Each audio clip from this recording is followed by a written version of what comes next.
So today I just wanted to take a couple of minutes and talk about this book, Liftoff, that I just finished reading. The subtitle is Elon Musk in the Desperate Early Days That Launched SpaceX. And it was written by Eric Berger.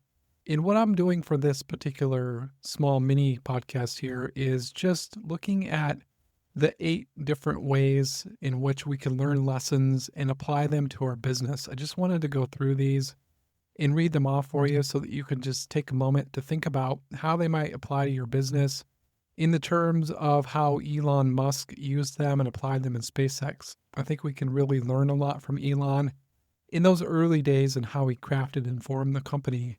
And I just wanted to take a couple minutes and share them here with you today, my friend. First up, have a mission bigger than profit.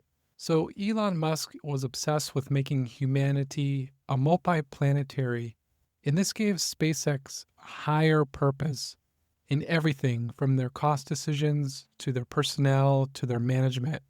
And it was guided by one fundamental question: will this get us to Mars sooner? This was their singular focus that served as their North Star, and it helped them cut through distractions and through misalignment. So, bottom line, having a mission that is bigger than profit. Next up is innovate by starting from first principles. So rather than accepting industry norms that rocket launches had to cost hundreds of millions, Musk, he applied a first principles thinking. He questioned every assumption and he rebuilt from the ground up.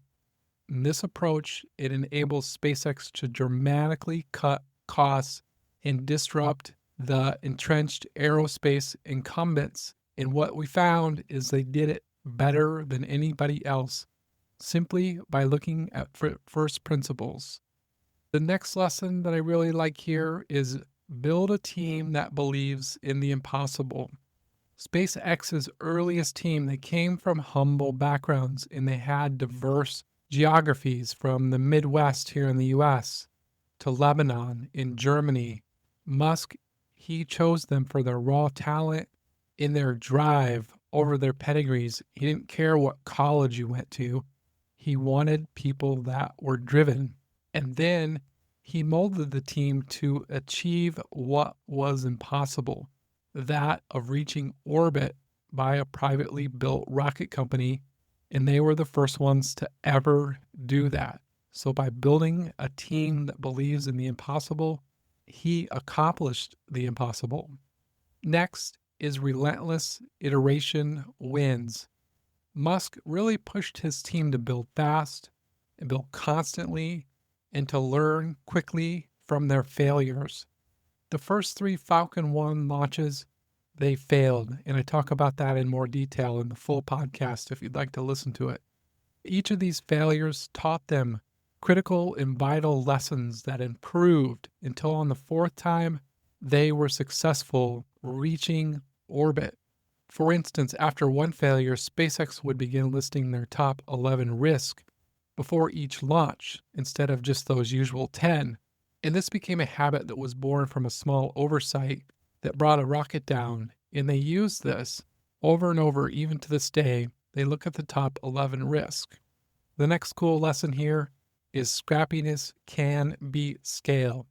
So in the early years, SpaceX, they had almost no infrastructure.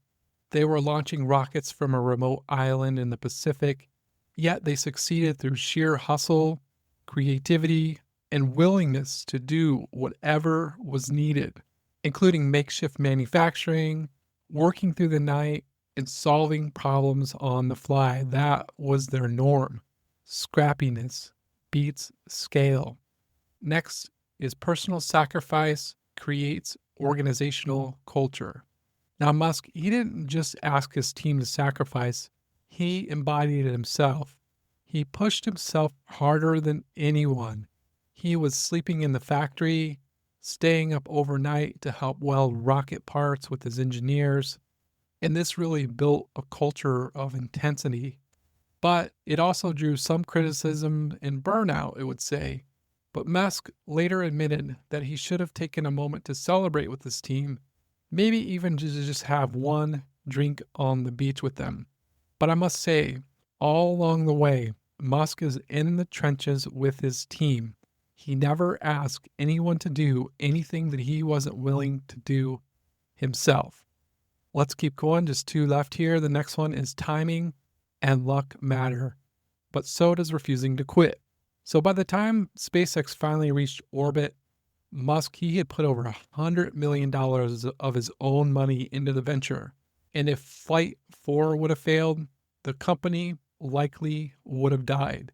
But he persisted where most people would have stopped, finding just enough traction to survive and thrive.